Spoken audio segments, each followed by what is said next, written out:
Hello, everyone. Welcome to the podcast again. Tonight, I have a very special guest, Natalie Blackford, right?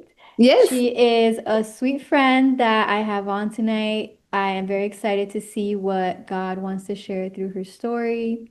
She is a mother. She homeschools here in Florida as well. She has a beautiful Catholic family. And well, Natalie, tell us a little bit about yourself. Well, what can you Yeah. share? I would love to know what life is like now. You're a mother Yes. of two now, beautiful Yes. children. Yeah. Yeah. Thank you. It's such an honor to be on the show, on the podcast show. And I know we've talked quite a bit. It's been a bit about being on, so it's such a pleasure. Thank you for having me on. So yeah, I'm a mom of two. I'm a military wife. My husband's in the Air Force. We are here in Florida. And so I am a homeschool mom. I homeschool my oldest daughter. She's fourth grade. And then we have a second one, and he's a boy. We actually adopted him last year. And he's almost a year. So there is almost a 10-year age gap between the both. And I just got certified as a Catholic mindset coach with Metanoia Catholic. Yes, I So, saw that. yeah, so really excited to serve in this new way. It's going to be like a ministry for sure for me, like a part-time kind of thing from home as the Lord brings people. And then I am very involved with my church group, with the Catholic church group nearby. And yeah, that's a little bit about That's me. wonderful. How did you get to um what made you gave you that calling to get certified as a mindset coach, Catholic mindset coach? Yeah, that's a really good If you question. could kind of explain to us a little bit about that. Yeah, that's a great question. So, um, so there was, I would say there was like two reasons. So the first one was when I was postpartum. So I got pregnant with my first daughter very quickly. And then, we went through like 8 years of infertility and then we just earned adoption. But I got pregnant with Gianna, our first daughter, very quickly. And during that postpartum time, there was a big transition from being a full time working to like then I decided to stay home with Gianna. And um, anyway, and then, but during that time, I had Gianna during that postpartum period. I was struggling like with finding my identity as a mom and just like just some negative like identity things, the images that I had on myself, wanting to find a new routine as a mom. What does that look like? Like, what is my identity as a mom? Anyway, I went to the priest and I was just like, I'm struggling. And he's like, I don't know who to refer you to. And so I kind of just, to be honest, just struggled a little bit. I went a lot to adoration. I feel like the Lord got me through that for sure. Like God gave me, just help me out. But I really just needed someone to talk to that just could, like, what's a good routine? Let's set some goals. Talking through some of the identity things. And so that's exactly what a Catholic mindset coach does. And so this is That's so like, beautiful. I'm sorry, yeah, Natalie. Is yeah, that just for absolutely. mothers that you're working on right now? Yeah. So So, postpartum, yes. yeah, Okay. yeah, right. So then fast forward, 10 years and this opportunity came. So the reason I got passionate is because I started helping with leading a moms group and started seeing moms just really struggling, postpartum moms struggling with their identity, especially first time moms, and just very overwhelmed at times. And I thought, wow, I know I could pray for them, but I wish there was a greater way. And this opportunity with Metanoia Catholic came up. I have done coaching with them like 5 years ago, or 3 years ago, I did some coaching with them, and I loved it. It really helped me. And so, anyways, when this opportunity came up, I listened to their podcast actually about how much getting certified as a Catholic mindset coach can help in your ministry. And so that's how it kind of, hopefully that makes sense. That's how the dots connect with, like, I would love to help our mom group more, just more than like the prayer support that I can like help walk them through. And then just my own journey of looking back and be like, I wish I had someone like that that I could talk to. And obviously the Lord's been doing work, because as you go through this, you have to do all that you're gonna, like, I have to do all the protocols on myself before I can do it on others, if that makes sense, before I can take someone. So God's definitely been working on me with like my infertility journey, healing some parts. So there's definitely, this has been an 8 month journey. I just got certified this month. So it's been a journey, with, just the past six, Mm-hmm. since That's October. beautiful. That's beautiful, Natalie, though. I really admire you for taking that step to become a coach because Thank I you. think that is so needed right now in our church, in faith.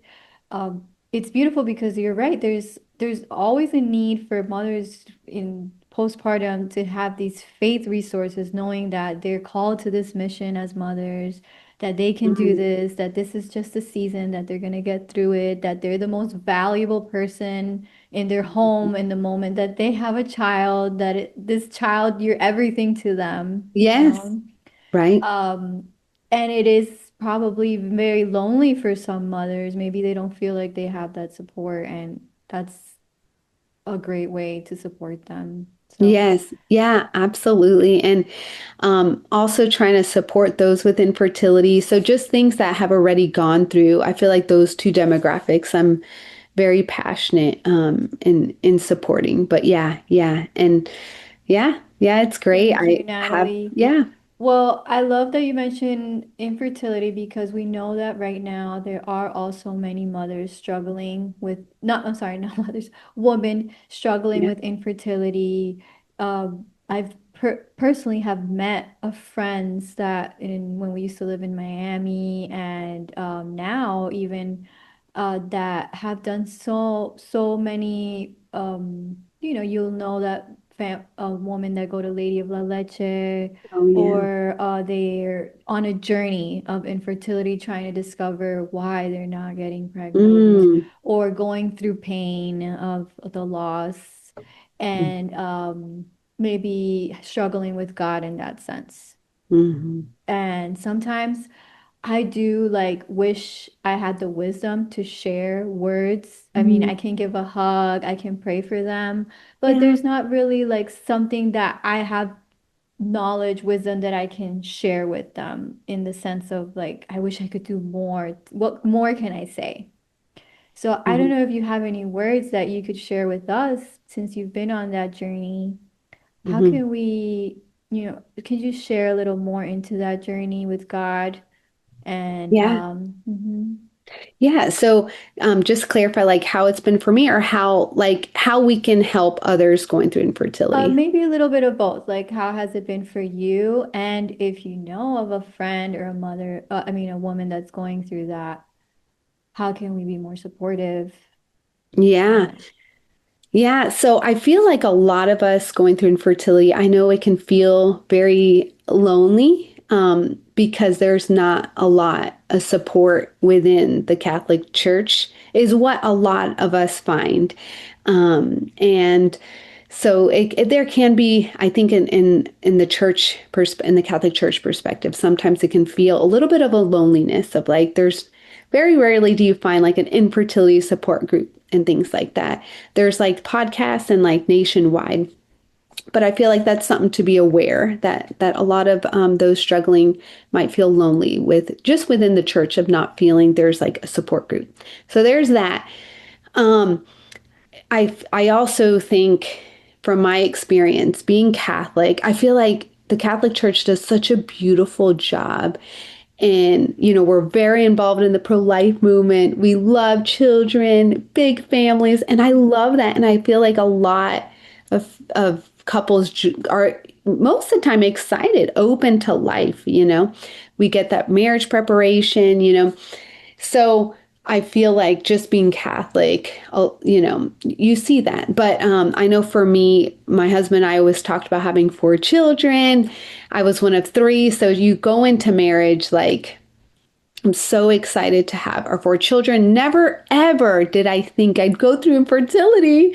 It was never on my mind. Never did Phil think, we're both very healthy individuals, very active, eat healthy. I guess I never foresaw it. And so when we had our daughter very quickly, I thought, okay, yeah, like the plan's going as planned.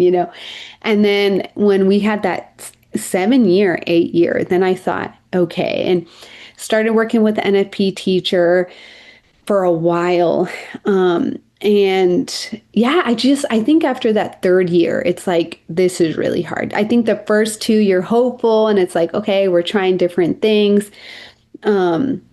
I would say, yeah, like as you start going deeper into it, the third, fourth, fifth, sixth, it stretches you. It does. And I think there are, like honestly, like for me, there was a lot of identity things that started arising. Like, God, why would you not think, do you think I wouldn't have been a good enough mom for the second time? Like, what did I do wrong? So, Mhm. these lies really start creeping in because The that's not temptation of right. thoughts. I feel like, and I know a lot of friends struggling. These are things we talk about. It's very much this identity, this spiritual warfare against your identity. For those of us going through infertility, it's something I've experienced. I've talked to a lot of other people. So I feel like that really stretched me. Really, just like okay, and so but I feel like God, if it wasn't for infertility, and looking back, and it's still something we still want kids. It's still something we're struggling now, but. I do look back and think, Lord, you have been so close to us. Like every month you encounter, right? We're not pregnant. We're not pregnant. So, but we have held the Lord so close to us, and He's been so faithful in the midst of it.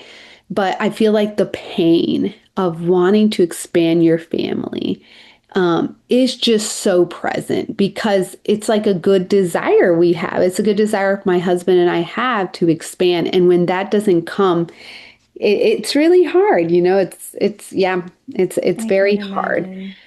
So, but yeah, this is, definitely taken into prayer. Again, I feel like if I had someone, the mental health part, I feel like is really important. I wish I perhaps sooner could have gone to like a coach or a counselor because I feel like there was a lot. I think I would say maybe a little pride because I'm like, I'm fine, I'm good, I got this with God. But I do look back and think, wow, I'm having to do a lot of healing now because I just, you just try to like think that everything's good and but I feel like just having someone to talk and would have been really helpful.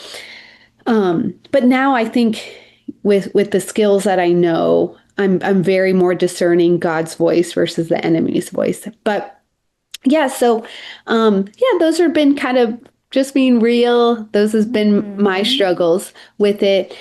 I have on a a positive note, I feel like this is something I've brought to God. I have not been shy with the Lord to be like, God, what's the purpose of our infertility? What are you doing here? And so I have felt the Lord just speak to me like I want to bring good out of this. And so this is where I very much was very active on social media for years, good 3 years. I openly shared about my journey. There were so many people that felt supported. Actually, a lot of people through hearing about NAPRO and those resources, they got pregnant. And so it was like If we could do a beautiful. parentheses really quick, Yeah. so NAPRO for anyone who doesn't know what it is, can you explain that a little bit? Because there could be Yeah. maybe someone that is going through infertility, and maybe there's things they do want to consider trying that are aligned with the Catholic Church Yeah, so and their NAPRO, faith. yeah, good question. These are doctors that specialize in finding the root cause of your infertility. A lot of NAPROs are Catholic, so they are in line with the Catholic Church. I saw Dr. Christina Pena actually out of Miami, and we did telehealth. And so she could do telehealth with anyone. And so she I really, think that's how really I helped me. ended up finding you Oh, because is you that guys how it did is? like an interview with her once, right? I don't know. Yeah, I actually I don't found know. her on Instagram, but she appeared in an infertility summit that I Hmm. did. But I don't think I've interviewed her. That would be Oh, great. maybe. I don't But know. she's, yeah, a great doctor. There's NAPROs all over, and they really find the root cause.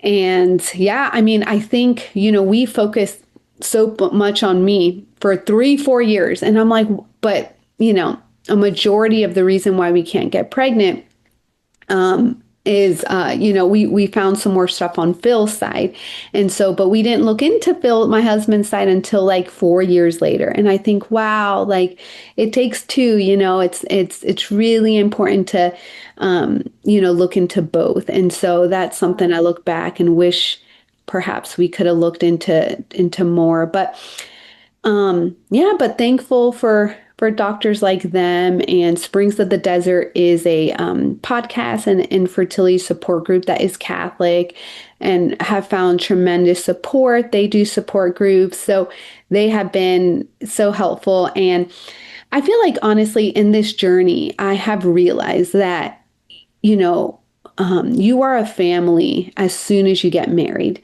Your family doesn't start when you have children. I've learned that, like, wow, okay, it's beautiful. As soon as husband and wife get married in the covenant within the church, like, they're a family already. Yes, that's And true. Hmm. yeah, and like bearing fruit looks different. So, bearing fruit, obviously being open to children, but there's so many, if you're already open and can't conceive, it's like, Lord, how are you calling me to bear fruit, like while we await for children? Or if that's can't, like, how are you going to work? And that was a question Phil and I always brought to the Lord.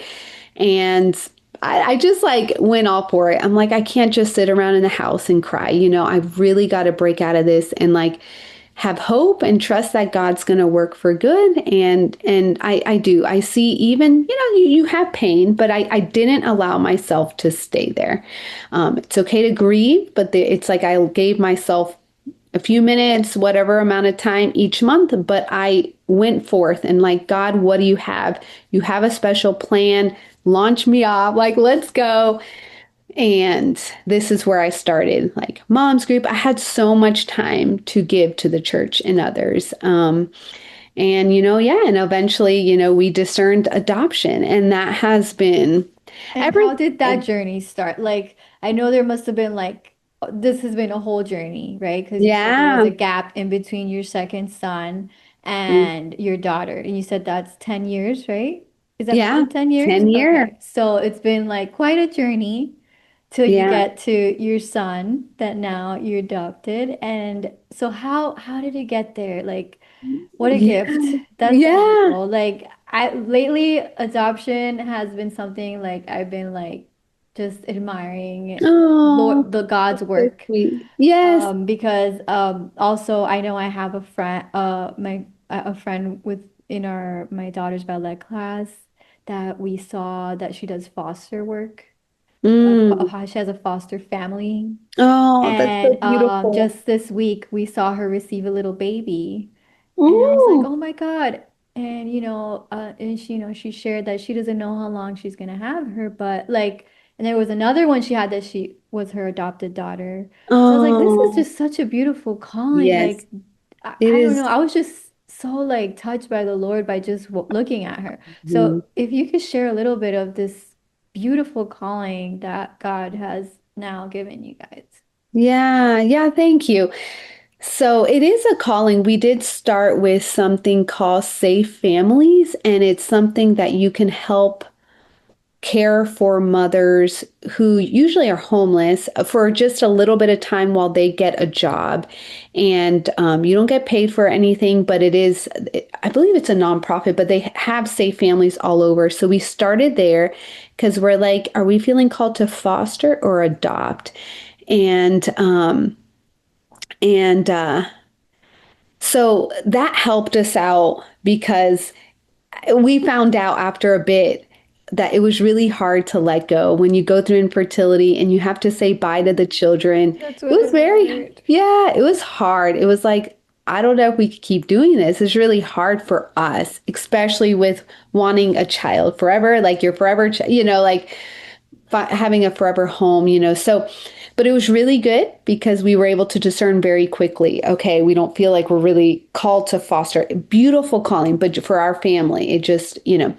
So then, at that point, that was in Illinois because we're being military. We were stationed there, and then Phil got a job offered here, still Air Force. And such an answer prayer because my family lives here. So we moved here 3 years ago. And I have to say, I was not open to adoption. Not until like 2 years ago, I believe. But I was like, I want to try everything we can do to have our own children. It was like this block for sure. It was very scary. There was no one in my family that had adopted. It was kind of looked down upon, like they're going to bring problems. You don't know who you're going to adopt. What if there was just like so much fear.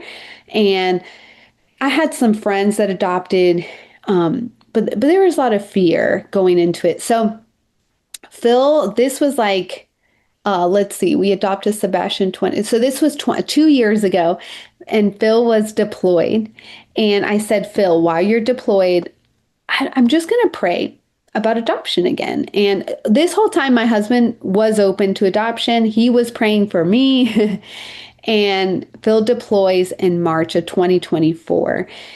And we did a St. Joseph novena. Well, come May, well, I apologize. So he left March. Yep. So we did the novena. I'm just looking back here, but within that time frame, it was like this was during Lent, and I remember attending a mass at our church, and they have a school. And there was a bunch of children. This was like a weekday mass, and seeing all the children, and it's just like the Lord. I just felt like the Lord spoke actually. And this was right before receiving the Eucharist. I'm seeing all these children. I just feel like, and it's on my mind, I'm discerning it. And I just felt like the Lord's like, what would it look like if you adopted a child? And I just started having tears.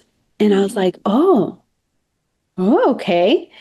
And like, what would it look like for our family? And I just started imagining, like, what would it look like for a family to adopt? And, there was like that beautiful side of like, I'm seeing all these children here. Wow, that'd be beautiful. But then there's fears.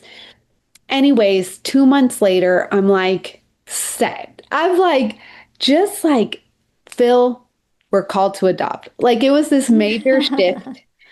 And I love like, it. yeah, like we're called to adopt. I would love, like, what's the next step?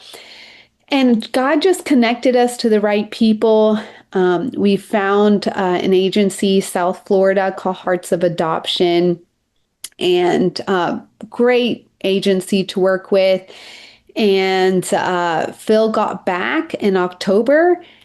And look at this. God is so in the details. And I still get like tears looking back. But we started in October with our paperwork. So we just discerned through Phil's deployment. He got back October 1st. We started the adoption paperwork the day after October 13th. Oh, it's a Marian feast day. Which one is it? October 13th is a Marian feast day. But anyway, after that rosary, the next day, we're like, let's start. So October 14th, we start. We get the call first, and then we become active on the website February. And then, so it's like a beautiful thing because when you start the paperwork, you are like an expectant parents. It's like you, even though you don't get pregnant, but it's like you are On the way on the of God's way. time. Yeah. And like you are. you're like, an expectant mother. And so we got the call for Sebastian June, which is like 9 months later. So he was conceived in October. His due date was July, but he was born early. So he was born in June. But it's beautiful to see like how we started, and there was like 9 months. And Wow. so it's really beautiful, just that. From when we started to that was like 9 months. And it was just like the journey of waiting, and just during this time having to like heal and like just, I definitely before we started the paperwork, I definitely had a lot of my fears addressed. So I was much more at peace with it. But When you mean you got your fears addressed, what helped you address those adoption fears? Because I think there's yeah, many mothers or women that you hear will be like, oh, I think I would love to adopt. But then, like you said, yeah, there's like this sense of fear, right? What could calm those fears if you were yeah. considering adoption? I think one of those was just like, what if the child's sick? Or I had like random fears because I'm very much Because you don't know their exact background. right. Yeah. And I'm like, well, yeah, what would the kid have been exposed to? Are they going to be healthy? You know, I had different type of fears, I think, than Phil. But Phil was really at peace the whole time. But I think that, and then like, how would the relationship be with the birth mom? What I actually did is I did have two friends that I talked to that had adopted, and I talked it out with them, and they were just like, Natalie, like, don't even worry about that. Just trust. And then the other one just saying like her positive experience. So I think just, yeah, just knowing like it's out of my control and I just called to trust. Um, and obviously in your control is like you get to choose if you feel called to a special a case or not. So you get to choose. And so you get, there are a lot of choices that you can choose. And I did talk a lot with a one of the uh, birth mom counselors that work with the birth mom. So they're like in the middle, the social workers. And Okay. I did openly say, hey, like, which, like, this is where I'm at. What do you see? And so, yeah, she shared a lot. So the social worker helps you discern how things are, how it looks on the other end a little bit. Right. Yeah. Yeah. You get a social worker, especially when there's a birth mom attached to you. So we actually had the first uh, call we got. It's called an interrupted adoption, but the mom chose her baby. So we had a social worker from the first one. It was baby was going to be due like in May. And so this baby we have now is the second call, but we had that social Wow. worker from the first and got to ask a lot of questions. And yeah, yeah, and it was beautiful. But yeah, and just kind of journey. It was a lot of trust. It was very, very hard when that first one didn't go through. But I mean, just I how can't like imagine. yeah, just how my friend said, like there was a reason, it was like, Sebastian, who's with us now, Was like the one. was the one. Yeah, he was the one and just fit so perfectly. Um, I remember like, well, I was gonna say, during this waiting time, I don't know if you've had this, Ivana, when God gives you like a image, if you ever get like images of the Lord, if like, have you ever had moments where you're like more drawn to the Sacred Heart or more drawn to divine mercy, or the image of the Good Shepherd? Uh, Yes.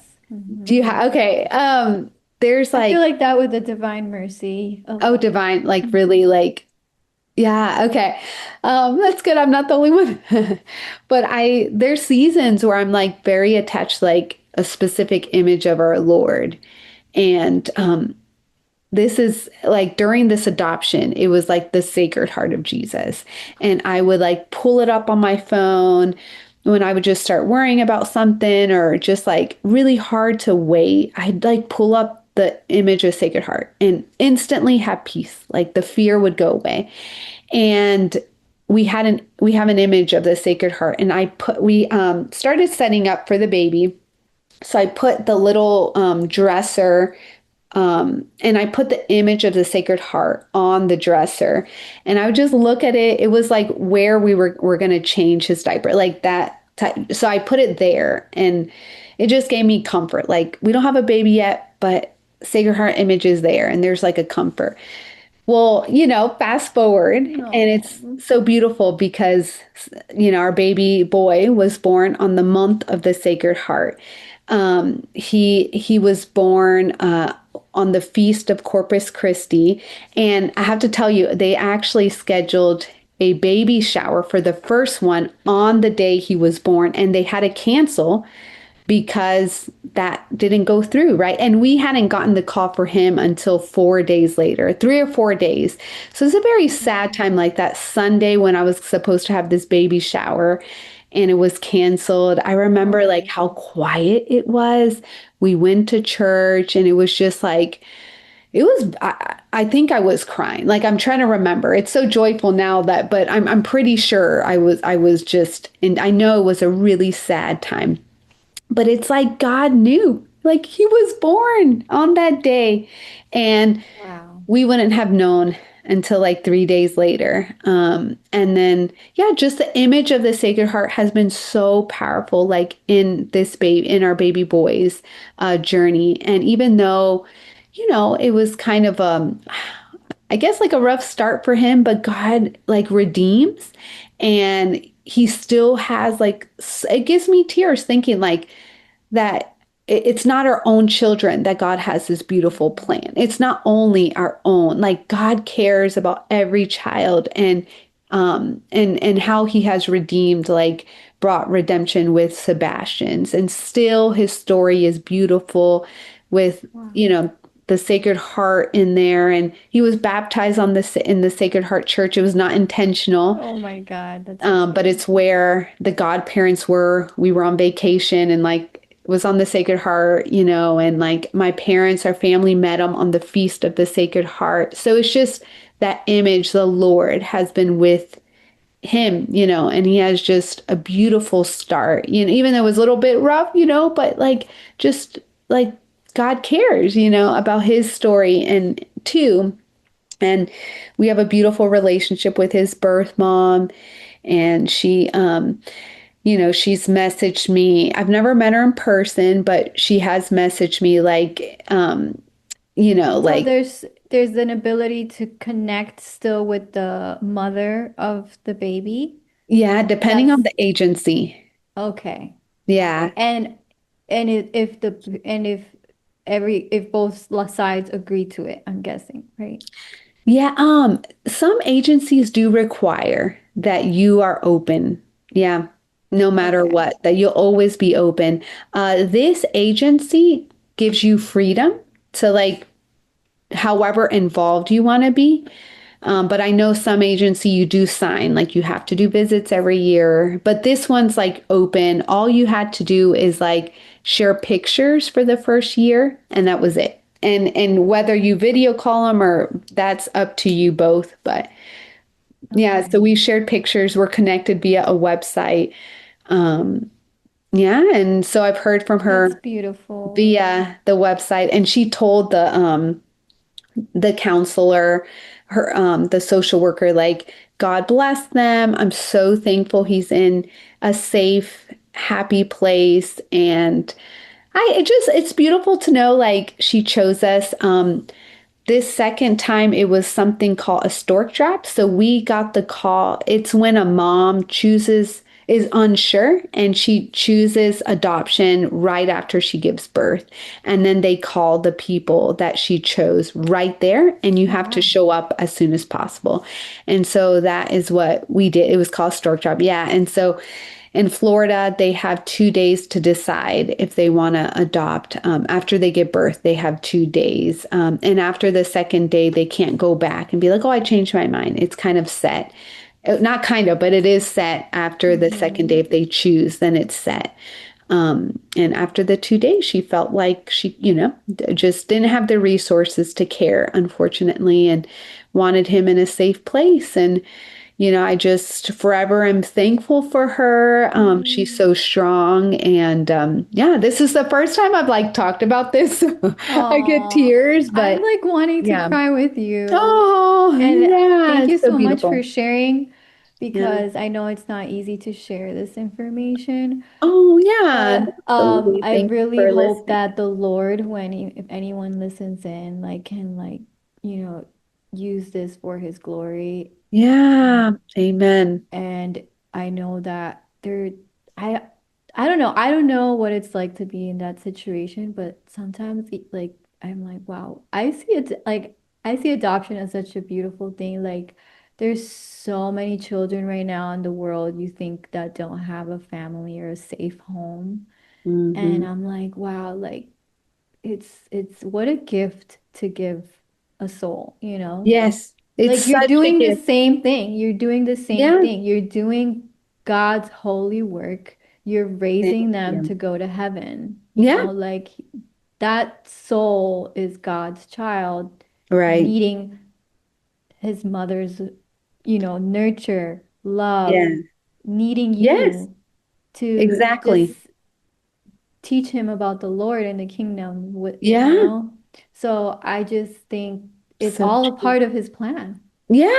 And I think to know like that we were adopted, I started like looking up scripture and sharing with my daughter. And I'm like, why am I feel like it was so foreign to adopt. But like, as you start reading scripture, it's like God adopted us. We were Mhm. adopted. And Yes. Joseph adopted Jesus. So it's like, this is in scripture. And it's like, okay, this is not so foreign. Like, we were each adopted. Like, Lord, Mhm. help me be open to this. And it is, yeah, Mhm. Ivana, it's like just beautiful how, especially when you have such a strong community supporting you.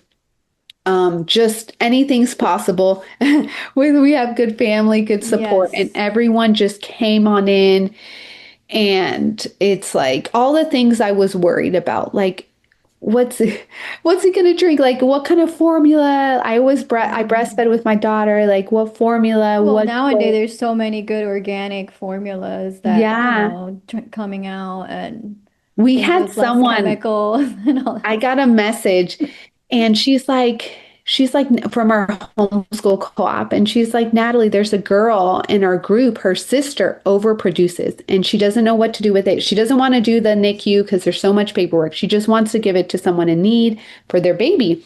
And so I messaged her and she, I mean, this is also like another tears of joy, but she has supplied Sebastian's milk for the most part for 1 year.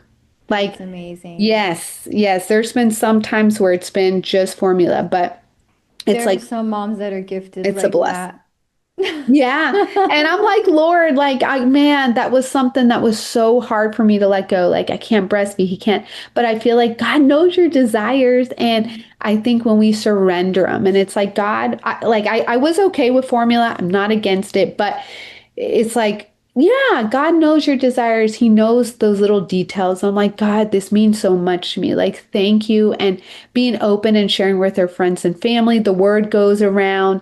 And so, I did ask a few moms too, if you have any extra, we would gladly accept it. So yeah, Oh, God provides and I love what I you think said. that's where you see the details, right? Like you Yeah, said, God's little yeah. details. People are like, I'm not using these boy clothes. Here you go. And people in our mom's group letting us borrow like stuff, baby stuff, and it just, everyone came in and it was just, yeah, it's so beautiful. Even like the fundraising too, I was really fearful because it's a lot. That's something that keeps a lot of families, I would say, from adopting. But I would say, like, if anyone feels called, like, don't be afraid because it really is. It's so interesting saying it now. God will provide, but I do have a testimony, and I believe when we do our part in our work, like, yeah, He provided, and very, very expensive, but God did provide and brought generous givers for sure. So it's so good.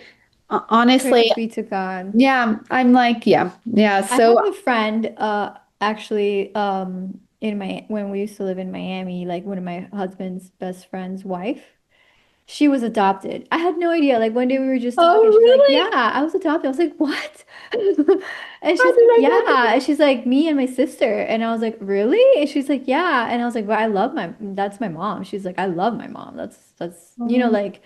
And I yeah. was like, "Wow." Like I Yeah. saw her how she walks in faith. They're married by the No. church. She's like sings at this adoration group in Miami and like I'm like, Oh, wow, like that's the so way you live beautiful. out your faith, the work that your mother and your father did, like Yes. it's I was like, wow, like it really touched me.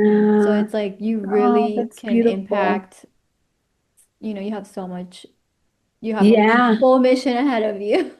Yeah. Yeah, exactly. Like it's like they become your child, and I Hmm. know how important that is to like speak that, even over him or even in general with their own children. But I know especially with adopted children to say you are our child, not like you kind of Yes. are our child, but like you are our child. And Yes. I'm already like saying it now to him and like, Sebastian, you are our child and we love you just as much as Gianna. You are so loved. You're so capable.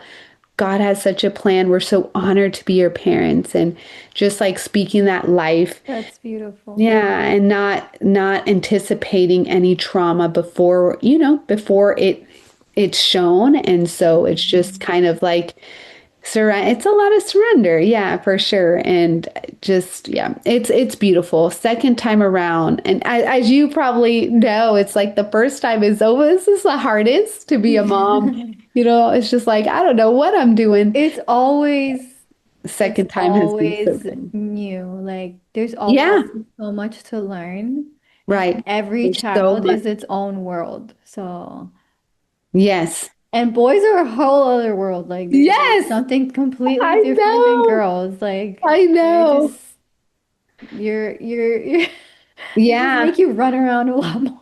I know. I'm sweating most of the I time. I'm like, oh know. wow, he doesn't need as much like eye to eye, as my daughter did, the Mhm. connection and the talking, Mhm. but oh yeah, like he But they loved are love mommy. They do love oh, mommy. yeah, that's true. My boys, like, they love doing stuff with their dad, but they're also like, come scratch my back, and Aw, my older son, and just aw. it's very sweet.